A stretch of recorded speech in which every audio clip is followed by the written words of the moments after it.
ناظرین اکرام السلام علیکم ورحمۃ اللہ تعالی وبرکاتہ۔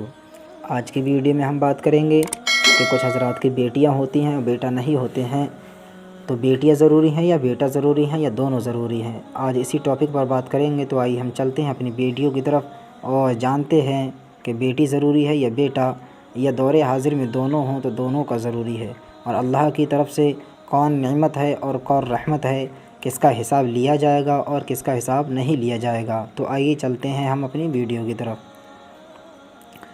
ایک خاتون کہ جس کی شادی کو ہوئے ابھی تقریباً 4 سے 5 سال ہوئے تھے، ان کی 2 بیٹیاں ہوئی تھیں۔ خاتون جب دوبارہ پریگننٹ ہوتی ہیں تو وہ دوائی لینے جاتی ہیں، اور دوائی لینے جاتی ہیں تب ڈاکٹر سے کہتی ہیں، ڈاکٹر اب کی کوئی ایسی دوا دیں کہ اس مرتبہ بیٹا ہی ہو، 2 بیٹیاں پہلے ہی ہو چکی ہیں، اب میں نہیں چاہتی کہ بیٹی ہو، اب مجھے بیٹے کی ضرورت ہے۔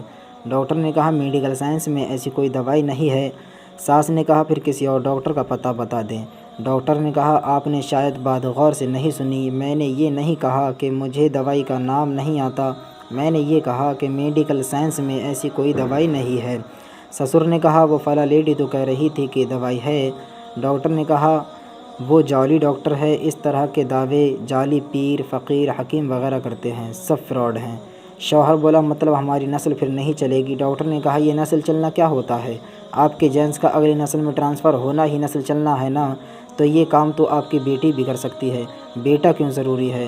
ویسے آپ بھی عام انسان ہیں، آپ کی نسل میں ایسی کیا بات ہے جو بیٹے کے ذریعے ہی لازمی چلنی چاہیے؟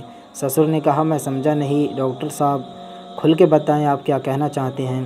ڈاکٹر نے کہا ساہیوال کی گاؤں کی ایک مخصوص نسل ہے جو دودھ زیادہ دیتی ہے، بالفرض اس نسل کی ایک گائے بچ جاتی ہے تو ورڈ ہونا چاہیے کہ اس سے آگے نسل نہ چلی تو زیادہ دودھ دینے والی گایوں کا خاتمہ ہو جائے گا۔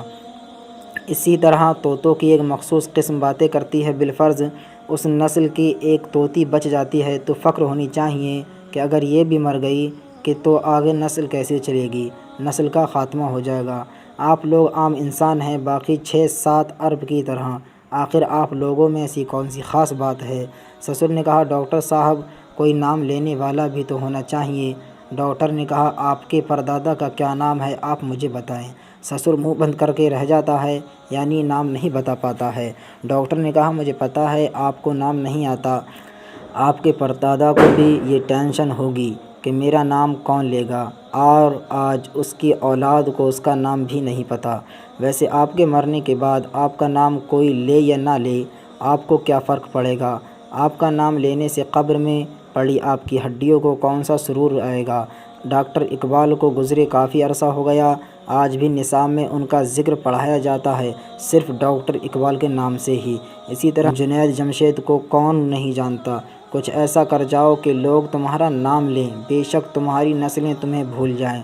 غور و فکر کیجیے، کائنات کے سب سے محبوب ترین ہستی رسول اکرم صلی اللہ تعالیٰ علیہ وسلم کے حیات طیبہ پر اور ان کی آل مبارک پر، جن کو اللہ تبارک و تعالیٰ نے بیٹے عطا فرما کر واپس لے لیے، اور ایک بیٹی سے رہتی دنیا تک رسول اکرم صلی اللہ تعالیٰ علیہ وسلم کی نسل کو پوری دنیا میں پھیلا دیا۔ بیٹے نعمت ہیں اور نعمتوں کا اللہ رب العزت حساب لے گا، بیٹیاں رحمت ہیں اور رحمت کا کوئی حساب نہیں۔ تو پتہ یہ چلا کہ ضروری یہ نہیں کہ ہمارا بیٹا ہو یا بیٹی، اللہ رب العزت جو دے، جس چیز سے نوازے اس سے لینا چاہیے، اور اللہ رب العزت کا شکر ادا کرنا چاہیے کہ اے میرے رب تو نے کم از کم مجھے ایک اولاد تو دی، وہ چاہے بیٹا ہی صحیح یا بیٹی۔